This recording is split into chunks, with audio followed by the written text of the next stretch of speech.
what do you think about yourself? And what that has to do with the quality of your life, your habits, making changes.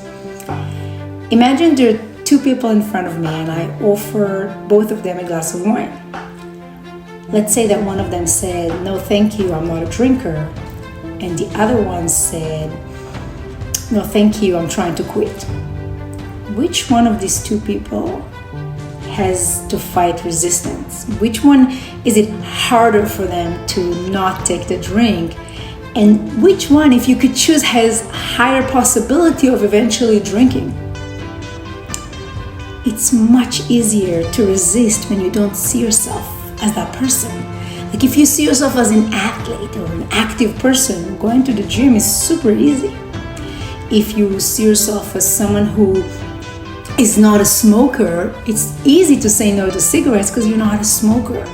For me, not drinking or no smoking is not an issue. You can have it around me all day long. You can offer it to me all day long. I could care less because I don't see myself as a smoker or as a drinker. So it's easy for me. Offer me sweets, however, and the resistance will go and I'll have to fight myself to say no, and maybe eventually I'll fall for it. Happens to me because I haven't done the work of seeing myself as someone who could care less about sweets. I'm still working on that one. Going to the gym is easy for me. It's almost harder for me not to go to the gym because I see myself as an active person. And I was not always an active person. I was actually a smoker and a drinker and someone who did not go to the gym. But I changed my perception of myself, about myself. And when I start seeing myself differently, the action to follow is so much easier. And this is the heart of my work with my client. It's changing how they view themselves. So my friends and my clients are not allowed to call themselves the things they don't want to be. They're not allowed to call themselves stupid or lazy. They're not allowed to call themselves hot mess or say things like I'm always late. You know me, I have anxiety. No. Stop calling yourself these things. You're not these things. Unless you want to be it, keep saying it. But start by stop saying these things. It's so much easier to follow up with action when you change what you believe about yourself.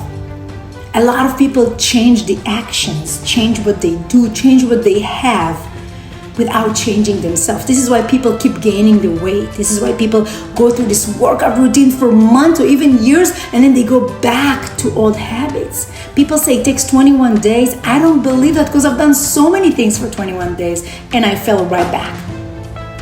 So once you see yourself as something, then your action will follow. You have to change the way you see yourself. If you change just your actions or just what you have without changing yourself, you're doomed to struggle or failure or both. So if you do anything, work on your self-perception, on how you see yourself, what you think and believe about yourself, and if you watch what you're saying to yourself about yourself. If you want more than that, there should be a link under this video with a few offerings. I hope you got this message. Share it if you like it. Be a good friend. And until we see each other again, my friend, be good to you.